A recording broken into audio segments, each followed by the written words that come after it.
the people who are surrounding us and across the street from us are starting to cheer.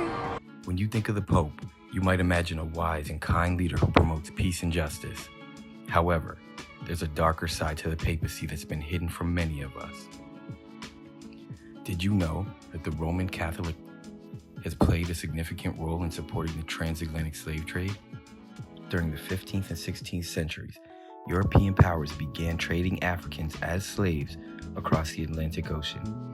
The transatlantic slave trade was a brutal system that dehumanized and exploited 10 to 12 million Africans purely for profit.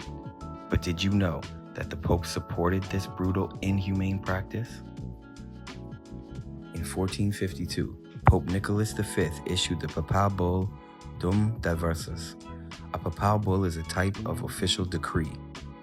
This decree authorized the Portuguese to conquer and subjugate both Muslims and pagans, which effectively gave them permission to expand their colonial and trading empire into non-Christian territories, including sub-Saharan Africa.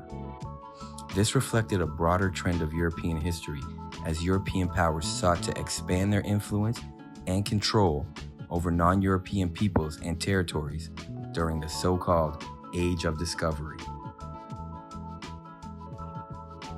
Let's be clear, Pope Nicholas V's decision to issue this decree was not an isolated incident. It was a reflection of the time and the prevailing mindset of the Catholic Church, which believed that non-Christians were inferior beings.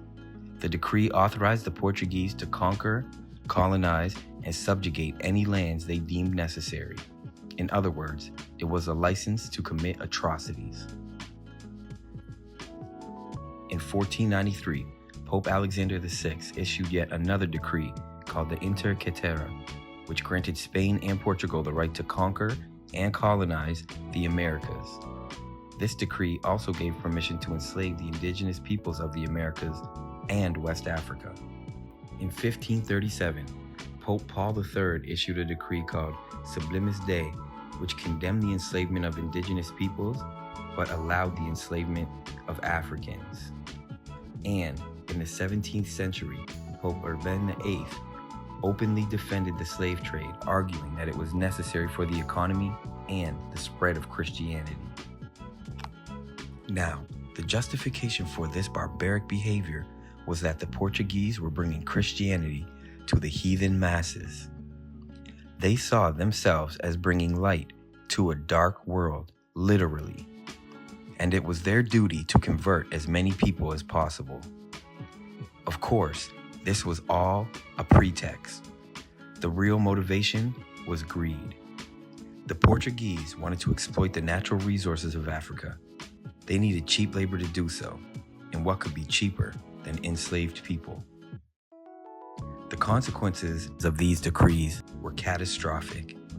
Millions of Africans were forcibly taken from their homes and families, shipped across the ocean, and forced to work under brutal conditions. They were treated as property, not as human beings, and their suffering was unimaginable.